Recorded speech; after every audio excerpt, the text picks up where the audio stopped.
Okay. Eto, balik tanaw tayo. I-share ko lang po itong mga ilan po sa mga ginawa ng ating Pangulo na ngayon ay napapakinabangan na ng taong bayan.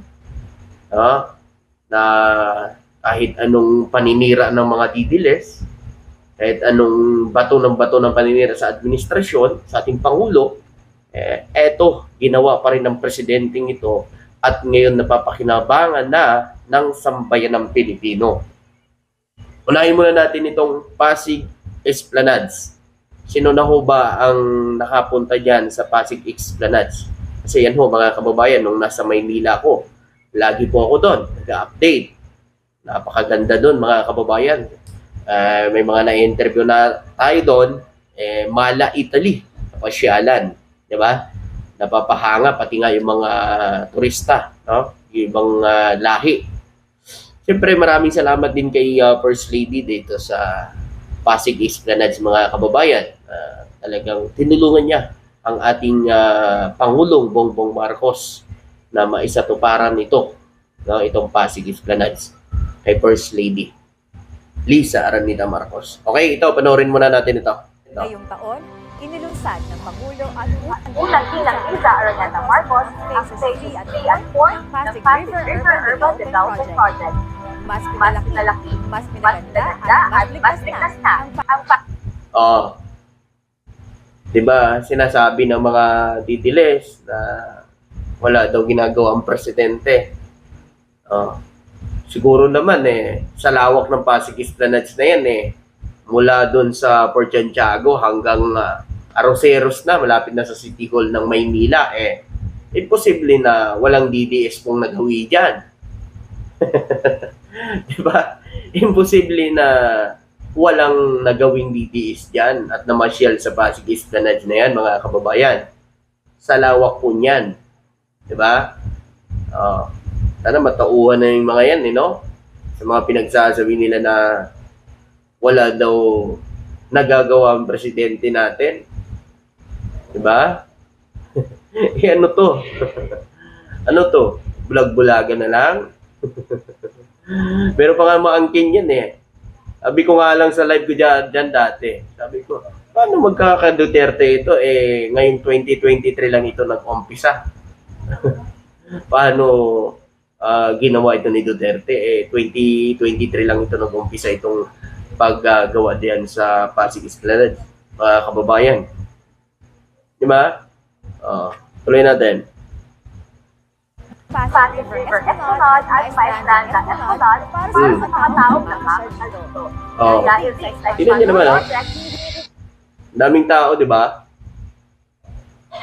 Daming tao dyan, araw-araw, mga kababayan. Tanungin niyo po andito yun, may viewers ako na taga Intramuros, mga kababayan. Araw-araw yan. Lalo na pag Sabado-Linggo, weekend, Biyernes, Sabado, Linggo yan. Ang daming tao dyan.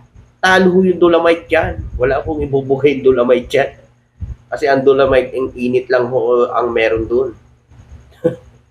Hanggang alas 5 lang. Ayan. Haba ng oras dyan.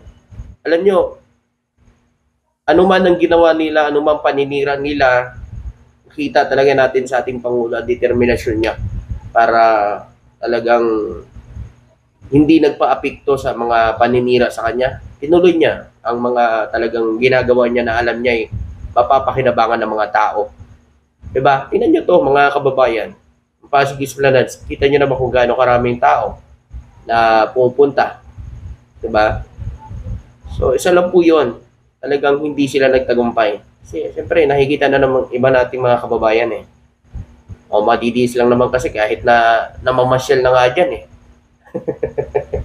nakapikit pa rin ba? Ito pa. Sa lahat natin mga kababayan. Ilang taon na, ilang presidenteng nagdaan, only PBBM lang po ang nakagawa nito. Sa mga LGU, sa lahat ng LGU, sa buong Pilipinas, na nagbigay ng isang ambulance, ang PCSO, mga kababayan, na pwede naman pala.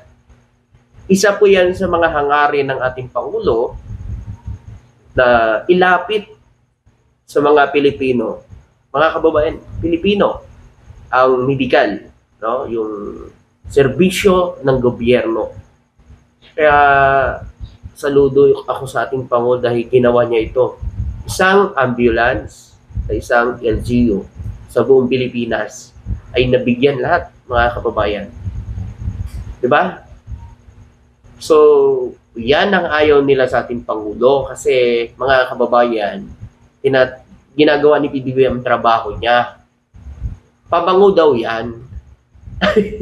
Tawag ko dyan ng mga didilis, nagpapabango si BBM sa taong bayan. Hindi nila alam, si BBM nakaupo na, presidente na, nagtatrabaho na. Paano ba naman kasi, mga kababayan, hindi nila sasabihin pabango? Kasi nung panahon ni Digong, hindi nila yan naranasan. Puro lang JK, pagmumura, di ba? Sige nga, tanongin yung mga kababayan natin DDS kung ano ho ang ipinagmamalaki nila sa poon nila. Di ba? Pagmamalaki lang naman nila yung EJK. Di ba? Yung kumitil ng buhay ng mga Pilipino. Tapos bayani ang tawag. Ang galing. Bayani ba yun, mga kababayan? Yung kumitil ng maraming buhay ng Pilipino. Play natin to. Sinigurado ng Pangulo ang pagkakaroon ng ambulansya sa lahat ng mga probinsya, lalo na sa mga dibdib at malalayong lugar, para agad na matugunan ang pangangailangan medikal ng mga mahihirap na residente. Diba? Ayaw nila yan. Bawat ambulansya na ipinagkaloob ng Pangulo mula sa Philippine Charity Sweepstakes Office ay naglalaman ng essential Ayan yung laman sa loob. Karapatan ng bawat nating kababayan na Pilipino na magkaroon ng ganitong klaseng serbisyo. Pinapatibay nga natin ang buong healthcare services. Diba? Yan ang ang gusto ng Pangulo, patibayin ang healthcare services dito sa bansa.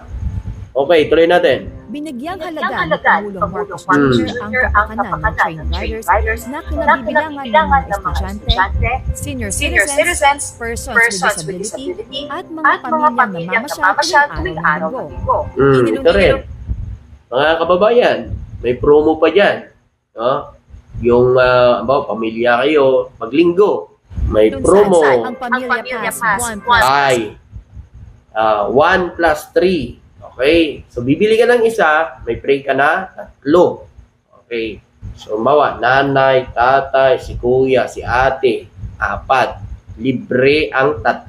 Isa lang babayaran mo. Galing ka galing ka rito, puntang Baclaran. 30 pesos lang pamasahe mo. 4 kayo. Sa senior citizen naman, PWD, estudyante, 50% naman ang discount. Diba? So, mga kababayan, meron ba tayo niyan dati? Dati, nakaraan, laki pa ng inutang nun, ha? Pero wala tayong naramdaman na ganyan. Diba? Wala tayong naramdaman na ganyan dati. Nung panahon nila. Ang ginawa lang nila. Ito na may nakikita tayo, may nagagawa ang presidente. Ngayon, sisiraan. Diba? Pinapabagsak. Tapos ipalit.